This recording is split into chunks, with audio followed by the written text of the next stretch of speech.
ये कहानी उस दौर की है जब राजा महाराजाओं और देवताओं की दुनिया में हर पल नई चुनौतियां और कठिनाइयां सामने आती थीं। एक ऐसी कहानी जो आपको पूरी तरह से अपने में समा लेगी, जिसमें प्यार है, त्याग है और कुछ गहरे राज भी छुपे हुए हैं। ये कहानी है राजा पांडु और उनके परिवार की, जिसमें खुशी, दर्द और भीतर के संघर्ष का संगम है। तो चलिए इस कहानी की शुरुआत करते हैं और उन अनकहे राजों को जानते हैं जो समय के साथ धुंधले पड़ गए हैं, लेकिन जिन्हें सुनते ही आप भी इस कहानी का हिस्सा बन जाएंगे। अब आगे क्या होगा? चलिए दोस्तों, शुरू करते हैं इस रोमांचक सफर को। पांडु का दिल खुशी से भर गया जब वह अपने नवजात पुत्र युधिष्ठिर के साथ समय बिताने लगे। वर्षों बाद उनके जीवन में ऐसी खुशी आई थी और हर बीतते पल के साथ वह एक नई उमंग महसूस करने लगे। उनके मन की वेदना और पछतावे का बोझ जो उन्हें लंबे समय से दबा रहा था, अब उनके पुत्र की उपस्थिति से हल्का होने लगा था। उनकी हंसी जंगल में गूंज उठती, जैसे सभी चिंताएं पिघल गई हों, और वह हर क्षण युधिष्ठिर के साथ आनंदित होते थे। वहीं दूसरी ओर कुंती, हालांकि पांडु की खुशी में प्रसन्न थी, परंतु उनके मन में एक गहरा संताप था। उनके पहले पुत्र कर्ण का रहस्य उनके दिल में टीस बनकर खिंचता था। क्या उन्हें अपने उस पुत्र के बारे में सच बताना चाहिए जिसे उन्होंने पांडु से विवाह से पहले जन्म दिया था? वह अपने पति की खुशी, जो वर्षों से नहीं देखी थी, को महसूस कर सकती थी। उनके नए मिले आनंद को बाधित करने का विचार उन्हें सताने लगा। उस शांति को नष्ट करने का विचार सहन न कर पाने के कारण उन्होंने अपने पहले पुत्र का रहस्य अपने दिल में दबाने का निर्णय लिया। माद्री भी अपनी चुपचाप सहने वाली व्यथाएं लेकर चल रही थी। कुंती को संतान के साथ देखकर उनके मन में एक तरह की असुरक्षा की भावना जागृत होती थी। वह भी मातृत्व के उसी सुख का अनुभव करना चाहती थी, लेकिन अपने भावों को दयालुता की ओट में छिपा लेती थी। वह युधिष्ठिर से स्नेहपूर्ण व्यवहार करती, अपनी आंतरिक संघर्ष को मुस्कान और कोमल भावों के पीछे छिपाकर। बाहरी रूप में वह परिवार की बढ़ती जिम्मेदारियों को अपना रही थी, पर भीतर से उनके मन में यह डर रहता था कि कहीं वह अकेली न रह जाए। जैसे ही पांडु पितृत्व के आनंद में लीन थे, उनके मन में एक विचार उभरने लगा। उन्हें पता था कि उनके भाई धृतराष्ट्र के 100 पुत्र होंगे। युधिष्ठिर अब उनका पहला पुत्र था, पर क्या वह अकेला पर्याप्त होगा? इस विचार ने उनके मन में एक अजीब सी बेचैनी उत्पन्न कर दी। वे आश्रम में साधुओं के पास गए और अपने विचार उनके साथ साझा किए। यदि धृतराष्ट्र के 100 पुत्र होंगे, तो युधिष्ठिर का क्या स्थान होगा? क्या एक पुत्र 100 भाइयों के समक्ष टिक पाएगा, जो या तो उसका साथ दे सकते थे या उसके विरुद्ध खड़े हो सकते थे? साधुओं ने पांडु की चिंता सुनी और उन्हें सलाह दी। यदि वह युधिष्ठिर का भविष्य सुरक्षित करना चाहते थे, तो उन्हें एक ऐसे पुत्र की आवश्यकता थी जो धृतराष्ट्र के 100 पुत्रों के सामूहिक बल का सामना कर सके। एक ऐसा पुत्र जो युधिष्ठिर की रक्षा कर सके और उसे उसका सही स्थान दिला सके। साधुओं के इन शब्दों ने पांडु के दिल में गहराई से जगह बना ली और उन्हें अपने पुत्र के भविष्य के लिए आवश्यकताओं पर विचार करने के लिए प्रेरित किया। उन्होंने सोचा कि एक राजा के लिए न्याय, धैर्य और शांति जैसे गुण अनिवार्य होते हैं, जो युधिष्ठिर के अंदर हैं। परंतु पांडु यह भी जानते थे कि केवल यही गुण सत्ता को बनाए रखने के लिए पर्याप्त नहीं होंगे, विशेषकर एक ऐसे संसार में जहां छल कपट और संघर्ष का बोलबाला है। युधिष्ठिर के 100 चचेरे भाई होंगे, उनमें से कुछ उसका साथ देंगे तो कुछ उसके विरोध में खड़े हो सकते हैं। पांडु को यह स्पष्ट था कि उनके पुत्र को केवल सद्गुण ही नहीं, अपार शक्ति का भी सहारा चाहिए। एक ऐसा भाई जिसके पास असीम शक्ति हो और जो किसी भी चुनौती का सामना कर सके। इन विचारों के साथ पांडु ने विचार किया कि कौन सा देवता उन्हें ऐसा पुत्र दे सकता है। उन्हें एक ऐसे शक्ति की आवश्यकता थी जो असीम हो, एक प्राकृतिक शक्ति जो अजेय हो। उन्होंने अपने विचारों में देवताओं के समूह को छानते हुए एक शक्तिशाली देवता को चुना, वायुदेव। वायुदेव प्राकृतिक शक्तियों में से एक सबसे प्रबल शक्ति है, एक अजेय और अदृश्य सत्ता जो जीवन की सांसों से लेकर आकाश के तूफानों तक को संचालित करती है। वायुदेव का प्रभाव कभी कभी कोमल होता है, जैसे कि वह धरती को ठंडक पहुंचाने वाली एक मंद बयार हो जो फूलों की खुशबू को अपने साथ लेकर आती है। परंतु जब उन्हें उकसाया जाए तो उनकी शक्ति अद्वितीय हो जाती है। एक प्रचंड तूफान में बदलकर वह वृक्षों को उखाड़ सकते हैं, पर्वतों को झुका सकते हैं और एक ही क्षण में पूरे शहर को तबाह कर सकते हैं। उनके विनाशकारी बल में हरिकेन, बवंडर और तूफानों का सहारा लेकर तबाही लाने की शक्ति है। जो यह याद दिलाता है कि हवा के पास सृजन और विनाश दोनों का अधिकार है। अपने मन में स्पष्टता और एक दृढ़ उद्देश्य के साथ पांडु ने कुंती से मिलने की ठानी। इसी कारण पांडु ने कुंती से विनम्रतापूर्वक अनुरोध किया कि वह अपनी दिव्य शक्ति का फिर से प्रयोग करें और वायुदेव को बुलाएं, ताकि वह उन्हें एक ऐसा पुत्र प्रदान करें जो असीम शक्ति का धनी हो। कुंती ने अपने पति की बात सुनी, और यद्यपि उनके भीतर गहरी हिचकिचाहट जागी, परंतु वह उनके इस अनुरोध को अस्वीकार नहीं कर सकी। दिव्य संयोग के माध्यम से संतान प्राप्ति का विचार भले ही पवित्र था, उन्हें असहज कर रहा था, परंतु पांडु के चेहरे पर जो खुशी उन्होंने इतने वर्षों बाद देखी थी, उसने उनका दिल पिघला दिया।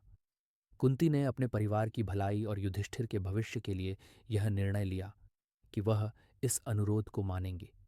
आवश्यक शुद्धिकरण अनुष्ठानों को संपन्न करने के बाद कुंती पास के एक झील के पवित्र जल में स्नान करने गईं।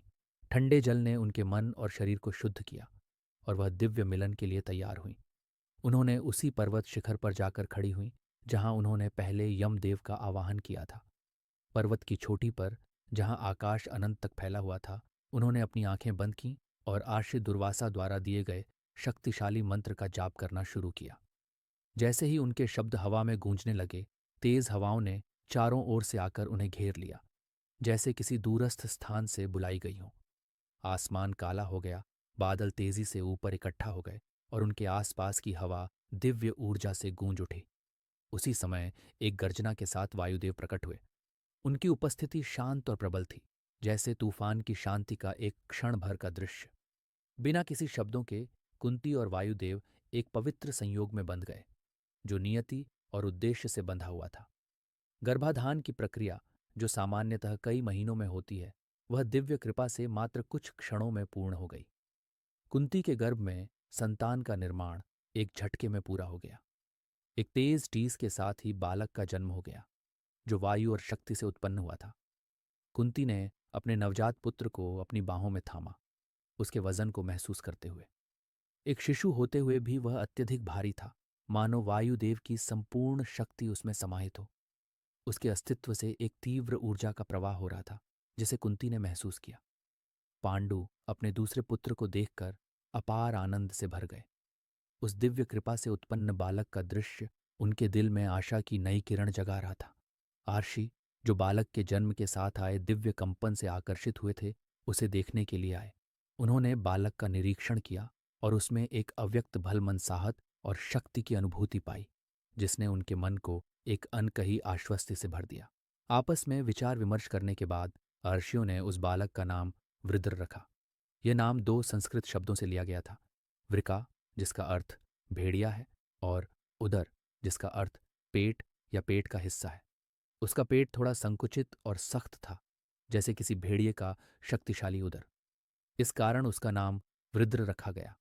पांडु अपने दोनों पुत्रों को देखकर आभार और आनंद से भर गए, ये जानते हुए कि नियति अपने अनुसार ही उनके जीवन में घटित हो रही है। युधिष्ठिर के साथ वृद्र की उपस्थिति ने उनके भविष्य को सुरक्षित कर दिया था। भविष्य अब अधिक उज्ज्वल प्रतीत हो रहा था, और आने वाली चुनौतियां, यद्यपि अपरिहार्य थीं, अब अजेय नहीं लग रही थीं।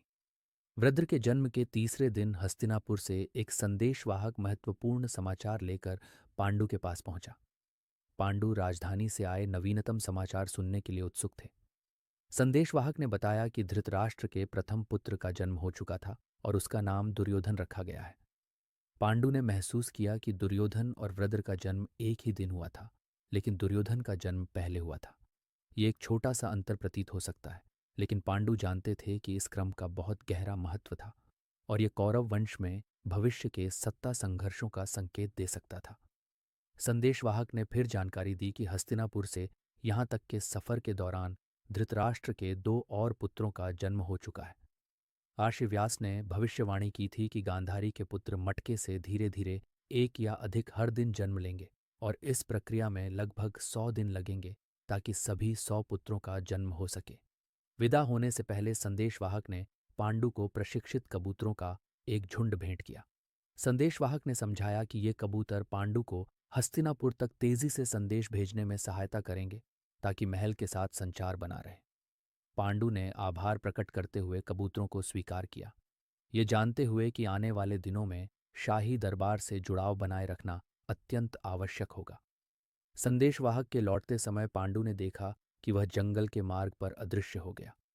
पांडु जानते थे कि उनके पुत्रों और धृतराष्ट्र के बच्चों की नियति अब परस्पर जुड़ चुकी है और आने वाले घटनाक्रम कौरव वंश का भविष्य गढ़ेंगे, जिसकी दिशा का अंदाजा अभी किसी को नहीं था। हस्तिनापुर में शाही परिवार में घटनाक्रम तीव्रता से बदल रहे थे। धृतराष्ट्र की दासी सुगंधा, जो उनसे गर्भवती हो गई थी, ने एक पुत्र को जन्म दिया। उस बालक का नाम युयुत्सु रखा गया। यह नाम दो संस्कृत शब्दों से लिया गया था। यु, जिसका अर्थ होता है प्रयत्न करना या लक्ष्य रखना, और उत्सु, जो इच्छा या उद्देश्य का प्रतीक है। युयुत्सु का नाम उस भावना को दर्शाता था कि वह एक ऐसा व्यक्ति होगा जो अपने लक्ष्य को पाने की तीव्र इच्छा रखेगा। युयुत्सु का जन्म दुर्योधन के तुरंत बाद हुआ, जो धृतराष्ट्र का दूसरा पुत्र था, लेकिन उसकी मां अलग थी। उनके इस आगमन ने शाही वंश में एक सूक्ष्म जटिलता उत्पन्न कर दी, क्योंकि वह एक दासी से उत्पन्न था, लेकिन धृतराष्ट्र का रक्त उसके शरीर में था और वह कौरव वंश का हिस्सा माना जाता था। युयुत्सु के जन्म के तुरंत बाद गांधारी के 100 मटकों में से अगला बालक जन्मा। मटका फट गया और एक स्वस्थ और मजबूत बालक का आगमन हुआ। ऋषियों ने नवजात का आशीर्वाद दिया और कृपाचार्य ने उसे दुशासन नाम दिया। ये नाम दो संस्कृत शब्दों से बना था, दुष, जिसका अर्थ होता है विरोध करना कठिन, और शासन, जिसका अर्थ है आदेश। इस प्रकार दुशासन का नाम रखा गया, जिसका अर्थ था एक ऐसा व्यक्ति जिसके आदेश को कोई चुनौती नहीं दे सकता। संदेशवाहक से सुनकर कि प्रतिदिन धृतराष्ट्र के पुत्र जन्म लेते रहेंगे, पांडु के मन में असंतोष की भावना गहराने लगी। यद्यपि उनके पास दो पुत्र थे, युधिष्ठिर, जो धर्म का प्रतीक थे, और वृद्र, जो असाधारण शक्ति का धनी था, फिर भी उनके मन में एक तीसरे पुत्र का विचार आने लगा, जो संसार का सबसे महान योद्धा बनेगा। पांडु ने भाग्य, देवताओं के आशीर्वाद और मानवीय कर्मों की प्रकृति पर गहराई से विचार किया। उन्होंने समझा कि संसार में देवताओं की इच्छा और मानव प्रयास का मेल महत्वपूर्ण है। केवल देवताओं की कृपा पर निर्भर रहना पर्याप्त नहीं था। मनुष्य को निर्णायक रूप से कार्य करना चाहिए, अवसरों को पहचानना चाहिए और उन्हें अपनाना चाहिए। कुंती को जो वरदान मिला था, जिससे वह देवताओं को बुलाकर उनसे संतान प्राप्त कर सकती थीं, वह एक अवसर था जिसे पांडु ने पूरी तरह से उपयोग करने का निश्चय किया। वह जानते थे कि देवताओं की कृपा केवल उन्हीं को मिलती है जो उद्देश्य के साथ कार्य करते हैं और नियति के दिए अवसरों का लाभ उठाते हैं।